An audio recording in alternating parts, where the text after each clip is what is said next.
Bro, website create பண்ணணும். அதுல நம்மளோட நாலேஜை ஷேர் பண்ணணும்னு சொன்னீங்க.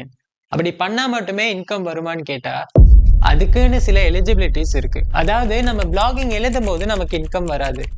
அதை கூகுள் ஆட்சன்ஸ் மானிட்டைஸ் பண்ணும்போது தான் நமக்கு இன்கம் ஜென்ரேட் ஆக ஸ்டார்ட் ஆகும். அப்படி கூகுள் ஆட்சன்ஸ்க்கு அப்ளை பண்றதுக்கு தான் நமக்கு சில எலிஜிபிலிட்டிஸ் வேணும். ஃபர்ஸ்ட், உங்களோட வெப்சைட்ல டெய்லி 200 டிராஃபிக்ஸ் வரை இருக்கணும்.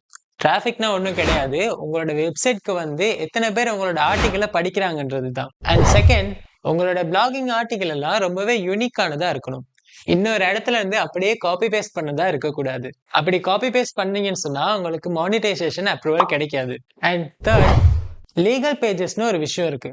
அதாவது contact as, about us, privacy policy. So இந்த மாதிரி விஷயங்கள் எல்லாம் உங்களோட வெப்சைட்ல நீங்க ஆட் பண்ணும்போது ரொம்பவே குயிக்கா உங்களுக்கு கூகுள் ஆட்சன்ஸ் அப்ரூவல் கிடைக்கும். இதை பத்தி கிளியரா தெரிஞ்சுக்கணும்னு சொன்னா நம்ம கிட்ட கூகுள் ஆட்சன்ஸ் கோர்ஸ் அவைலபிளா இருக்கு. அந்த கோர்ஸ் பத்தின டீடைல்ஸ்க்கு இந்த நம்பருக்கு வாட்ஸ்அப்ல ஒரு டெக்ஸ்ட் பண்ணுங்க. உங்களுக்கு கம்ப்ளீட் டீடைல்ஸ் அங்க கிடைக்கும்.